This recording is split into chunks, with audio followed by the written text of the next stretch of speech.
আপনাদেরকে যে প্রতিশ্রুতি দিয়েছি আমি সাধ্য অনুযায়ী সর্বোচ্চ চেষ্টা করব এবং ইনশাল্লাহ কার্যক্রম শুরু হয়েছে। আর আমাদের এই অঞ্চল হচ্ছে একটা পর্যটন বৃদ্ধি অঞ্চল। আমাদের তাহিরপুর পর্যটন নগরীতে পরিণত করার জন্য আমরা সর্বোচ্চ চেষ্টা করব। আমাদের আইন শৃঙ্খলা, আমাদের অনেক দুর্নীতি অনিয়ম যারা যেগুলি আছে সবগুলি আমরা একে একে সব আমরা তাহিরপুর থেকে আমরা মডেল সুনামগঞ্জ এক আসনকে মডেল আসন হিসেবে আমরা পরিণত করার জন্য সর্বোচ্চ চেষ্টা করবো। এখন আমি বক্তৃতা দিতে চাই না, আর বক্তৃতা দিয়ে অনেক সুন্দর কথা বলা যাবে, বাস্তবায়ন করি তারপরে কথা হবে। বসুন্ধরা টিস্যু অশুদ্ধতার বিরুদ্ধে এক বিন্দুও ছাড় নয়।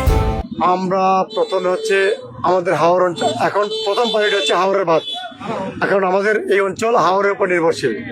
পরবর্তী আছে আমাদের রাস্তাঘাট নাই বললেই চলে, রাস্তাঘাট, চিকিৎসা, তারপরে আমাদের চিকিৎসা, শিক্ষা, আমরা তো কোনোভাবেই ভালো নাই। সব কিছুতেই আমাদের হাত দিতে হবে, সব কিছুই করতে হবে সবার সমন্বয়ে। আমি আমাদের অফিসারদের সাথে কথা বলছি, আমরা মন্ত্রণালয়ে কথা বলবো। আমাদের এই জেলার জন্য সুনামগঞ্জ এক, জামালগঞ্জ, ধর্মপাশা, মধ্যনগর, তাহিরপুর প্রত্যেকটা উপজেলায় আমরা সবচেয়ে অবহেলিত। এই অবহেলিত উপজেলাকে ঢেলে সাজানোর জন্য সর্বোচ্চ চেষ্টা করবো সবাইকে নিয়ে।